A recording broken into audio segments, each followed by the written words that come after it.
Now, at the start of this month, the Prime Minister told us that his government would be unveiling a new British energy security strategy within days. Well, it's been a month, and we're now told that the strategy will not be announced until April. So what's behind this really quite enormous delay?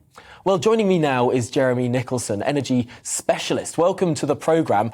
We're hearing reports of a big bust-up between number 10 and number 11. To some extent, 'twas ever thus. But this is about the funding of nuclear power stations, from what we can make out. I suppose funding new nuclear power stations is really quite expensive. In your view, does the Treasury have a point? Well, of course it has a point, and it's right that there's a tension there in government. These are, multi-billion pound investments, and if there were no risk to the taxpayer, you'd say, well, that's fine, let's let the private sector get on with it.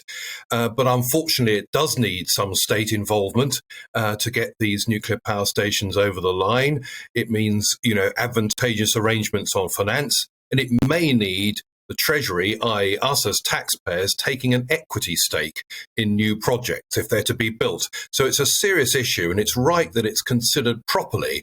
The problem is, are we going to see yet more dither and delay? And let's face it, we've had enough of that, and that's why we're in the situation we are now. It is remarkable looking at how few nuclear power stations we've built. Margaret Thatcher approved upwards of 3 during her time in power, and the subsequent 3 prime ministers barely approved 1 between them.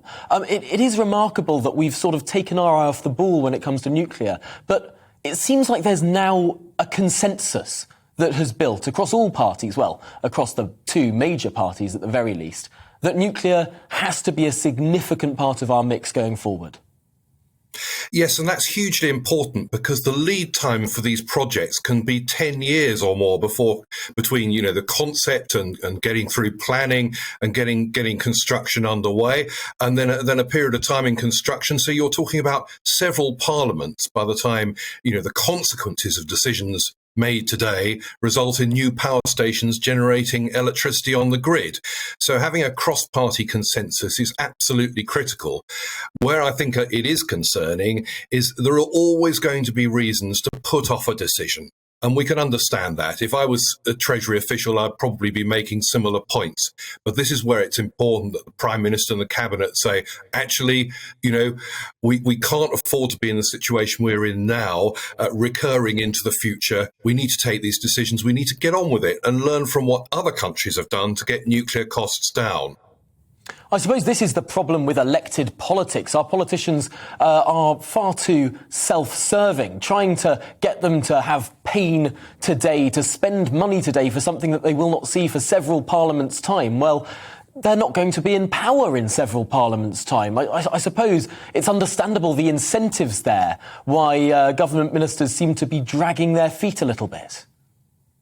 Well, of course, and particularly if it means some upfront costs to taxpayers who are having enough time of it at the moment, and probably an even harder time in the next few years for various reasons.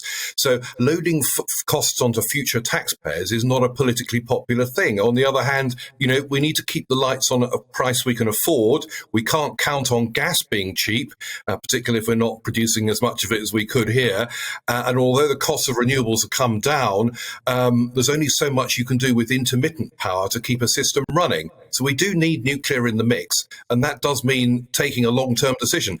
We should remember it was only a few months ago, in November, that politicians from all around the world were stressing the importance of decarbonising our energy supplies and net zero by 2050.